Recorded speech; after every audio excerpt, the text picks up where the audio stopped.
अस्सलाम वालेकुम। गुर्दों के बारे में बात करेंगे। 90% लोगों को पता ही नहीं चलता कि उन्हें गुर्दों की बीमारी हो चुकी है। गुर्दों की खराबी की चंद अलामात के बारे में बात करेंगे, जिससे आपको ये मालूमात मिलेगी या ये समझने में आसानी होगी कि आपको गुर्दों की बीमारी तो नहीं। गुर्दे हमारे जिस्म में फिल्टर की तरह का काम करते हैं। उन्हीं की वजह से हमारे जिस्म से यूरिक एसिड और खून से गलीज मादों का इखराज होता रहता है, जिसकी वजह से हमारा ब्लड प्रेशर नॉर्मल रहता है।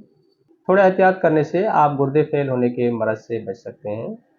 अगर ये चंद अलामात आप में पाई जाएं तो लाजमी तौर पे आपको अपने मुआलिज से मशवरा करना चाहिए। गुर्दे के मर्ज़ में मुब्तला मरीजों के जिस्म के किसी न किसी हिस्से में सूजन आना शुरू हो जाती है। खासकर पाँव में, आँख के नीचे सूजन आना शुरू हो जाती है। पेशाब में झाग का बनना, बार बार पेशाब आना, खुसूसन रात के टाइम पे, पेशाब की हाजत हो मगर पेशाब कम आए, थकावट का रहना, हर वक्त कमज़ोरी महसूस हो, चक्कर आना, फोकस न कर पाना, सारी रात सोने के बाद भी थकावट। गुर्दों की खराबी के मरीजों के मुंह से बैड ब्रीथ या बैड स्मेल आना शुरू हो जाती है।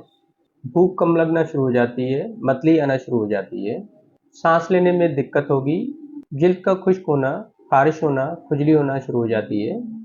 गुर्दे खून साफ नहीं कर पाते, जिसकी वजह से जहरीले मादे खून में शामिल रहते हैं। जिल्द की रंगत तब्दील होना शुरू हो जाती है। सोने में दिक्कत होगी, सोते वक्त सांस में रुकावट होना शुरू हो जाती है। 40% गुर्दे फेल होने का सबब हाई ब्लड प्रेशर और शुगर होती है। नाज़रीन, मुनासिब मिकदार में पानी का इस्तेमाल करते रहा करें। अपनी फैमिली का ख्याल रखें। अल्लाह हाफ़िज़।